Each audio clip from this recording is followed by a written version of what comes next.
Bonjour, je suis de la chaîne des tutoriels d'Enrico78. Technicien en informatique, je vous propose des tutos dans le domaine de l'informatique à la portée de tous, en vulgarisant le plus possible les termes techniques employés.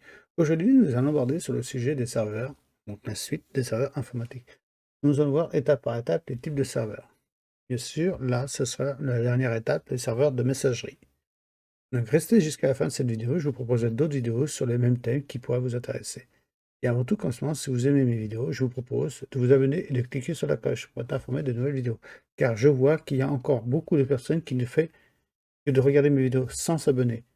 Abonnez-vous, ça me permettra de faire vivre ma chaîne et de vous proposer d'autres sujets dans le domaine de l'informatique. Il y a quand même 91,7% de non-abonnés contre 8,3%.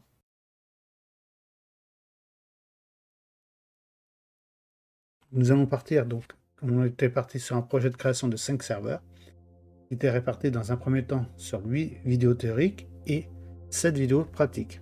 Quoi qu'il en soit, il peut servir sur leur fonctionnement, sur le suivi des 5 vidéos et le cas pratique sur les vidéos de théorie.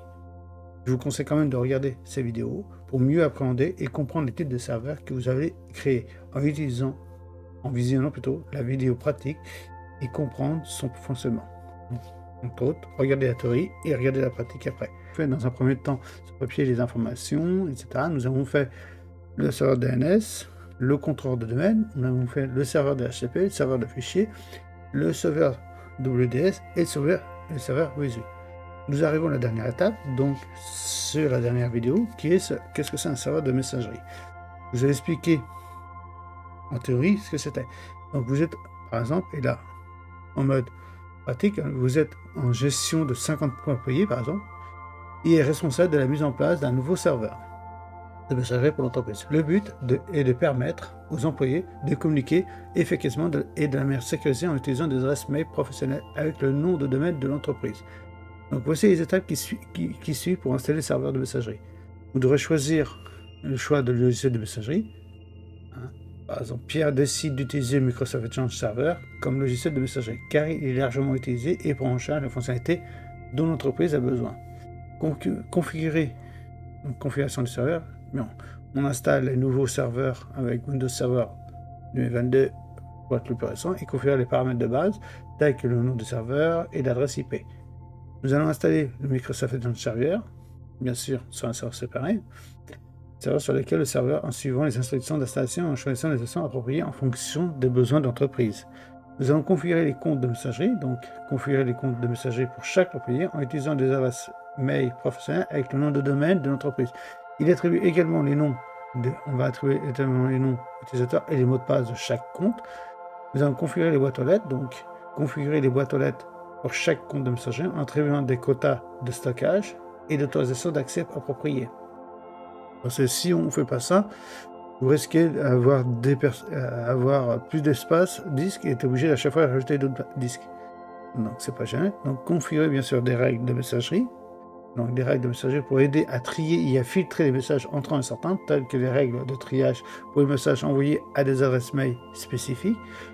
Configurer la sécurité, donc faisant la CSE pour protéger les comptes de messagerie contre les attaques potentielles, telles que les politiques de mots de passe forts et les mesures de prévention contre les spams et les virus. Et bien sûr, test et dépannage. Donc on va tester le serveur de messagerie pour s'assurer qu'il fonctionne correctement et qu'il peut envoyer et recevoir des messages sans problème. Il effectue également des tests de dépannage en cas de problème. Une fois que toutes ces étapes terminées, le serveur de messagerie est prêt à être utilisé pour les employés et de l'entreprise. Les employés peuvent accéder à leur boîte mail à l'aide de clients de messagerie tels que Microsoft Outlook ou via une interface web en utilisant un navigateur web. Nous allons procéder à cette installation, cette procédure d'installation. Donc j'ai lancé notre très cher serveur 2022 qui nous permet justement de faire le nécessaire. Nous voilà dans notre serveur. On peut voir c'est notre serveur attitré de Windows 2022, le serveur 2022. Les prérequis, on va vérifier que chaque prérequis est présent. Donc pour cela, on va configurer, bien sûr pour les prérequis de stockage, il faut quand même un disque dur à part. Donc il faut au moins 30 Go minimum de partition pour installer le serveur, entre 200 minimum à 500 MB de partition qui contient la partition système et la partition où il y aura les bases de données et fils d'attente de messages. Donc pour ça, il y a des serveurs, des dossiers, des partitions à part ou des disques durs à part. Pour créer, donc bien sûr, on va préparer le terrain du serveur. Pour ça, là, on va créer donc dans l'enregistrement DNS suivant votre serveur DNS qui soit localisé, les valeurs qui sont à mettre en place. Donc on va ouvrir notre serveur DNS. On va pas ouvrir notre PC à part pour vérifier. Ça demandera beaucoup de ressources derrière. Vous pouvez voir, on a le serveur WDS qui tourne derrière, qui est en train de récupérer les données. C'est pas génial. Donc on va dans notre DNS, dans notre serveur zone de recherche directe.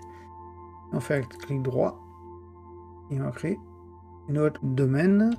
Si c'est bien domaine, on peut mettre à la place de domaine, on peut mettre dans les domaines, on va mettre Enrico. Enrico 78. D'accord. Là, ce qu'on doit mettre, créer automatiquement l'adresse publique. Alors pour cela, vu qu'il est le serveur il a accès à Internet, on va rechercher notre adresse publique qui est liée à ce serveur. Alors, on va l'interroger, on va chercher notre adresse publique. Non, on va avoir l'adresse IP publique. Bon, bien sûr, vous la connaîtrez, là on la recherche. Notre adresse IP publique, là voilà. Elle peut être différente, bien sûr. Hop, on la met. On peut créer un point autoriser l'utilisation de DNS pour mettre bien à jour. Voilà. Et là, on a mis en place notre enregistrement. Vous pouvez voir, il a créé automatiquement un lien. Et ici. C'est un AA qui nous envoie au serveur FR. On voit ici, Enrico FR, mail, adresse publique, et ici. On va faire automatiquement notre pointage. Un alias, donc on va créer un alias qui sera lié à l'adresse mail. Donc on va chercher donc un dernier. Ça sort de ce messagerie. Hein. Donc là ici on va écrire donc l'arrobase. L'idéal ce serait de faire différents accès entre public et privé. D'accord. Donc tout cela maintenant que c'est fait, on va regarder un PowerShell pour vérifier certains éléments. Il trouve bien, il n'y a pas de problème. Il y a bien l'adresse IP qu'on a vu tout à l'heure. Donc là, il n'y a pas de souci. C'est bien voir l'adresse IP. Il doit être membre, donc il est bien membre. On va regarder si on va être en sorte que le contrôleur de domaine soit dans la forêt et exécute. Donc non, donc j'ai téléchargé bien sûr en amont, il faudra télécharger donc les prérequis, donc il faudra installer Visual C++, Redirection, installer NetFramework, installer UCM et installer les composants Windows Server qu'on verra. On va faire étape par étape. On peut le faire aussi, c'est le serveur lui-même qui le fera lui-même. On lancera, mais si on peut le faire autrement, ce sera encore mieux. Donc on installe le framework. Là, cette application-là, c'est pour quand vous faites un serveur WSUS que je vous ai fait voir sur des vidéos précédentes sur le serveur WSUS quand il met en mode autonome. Donc là, comme on peut voir, il est déjà installé parce que ce serveur est déjà dedans, mais on ne sait jamais. Ça peut être demandé. On va installer le dossier, donc les deux autres. Donc on va installer celui-là, qui est le Visual C++.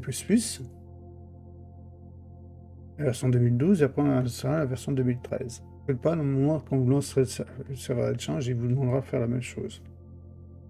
En automatique, si on peut préparer déjà à l'avance, en amont, l'installation, ça serait gagner du temps. Il faut voir, c'est des petits programmes qui s'installent assez rapidement. Le dernier, qu'on met en date. Après, on va installer les composants dans le serveur qui permettra justement, et nous, plus simplement, d'utiliser la console PowerShell pour exécuter l'installation. J'ai copié déjà l'ensemble pour ça aller plus vite. On a cette petite terre, on lui dit oui, et là l'installation se fait. Vous pouvez voir, il faut quand même une connexion internet pour qu'il puisse. Vous pouvez voir, c'est des petits programmes qui s'installent assez rapidement. Là, c'est Communication Manager, une API. On a fini, on va vérifier maintenant. Je disais, on copie. Ça vous voulez plus d'explications, dites-moi, je vous le ferai dans les commentaires. Chaque élément. Et là, on laissera installer l'ensemble. Il va installer les paramètres. les prérequis qu'il y a besoin. Ça peut installer, donc pour ça, il faut vraiment ouvrir PowerShell, donc vraiment en tant qu'administrateur. Et ben, on va l'ouvrir en tant qu'administrateur. Malgré que mon administrateur, et normalement, on fait l'installation, ça devrait fonctionner. Voilà, démarrage de l'installation. Et après avoir installé donc l'UR Preview avant l'installation du module l'UR Preview, la l'IES, ce qu'on va faire après. Change a besoin de ce composant pour fonctionner. Il suffit de télécharger le package d'installation et d'installer le module. Donc, comme vous pouvez voir, il a tout installé, tous les prérequis. Il ne reste plus. Là, vous voyez, il y a une petite mise à jour qui est en attente. On va l'installer après. On va installer déjà l'autre complément que je disais qui manquait. Le voilà, et on va l'installer. On l'installe. C'est juste une petite procédure. Il est installé. On va le mettre à jour. On va installer la mise à jour. Il y a peut-être des chances qu'il faudra qu'on fasse redémarrer le PC. Là, on est à jour en totalité. D'accord? Il ne reste plus qu'à lancer notre serveur, installer Windows Exchange. Pour cela, on tourne dans le dossier Exchange et on lance notre utilitaire Exchange. Alors, bien sûr, hop, on revient en arrière.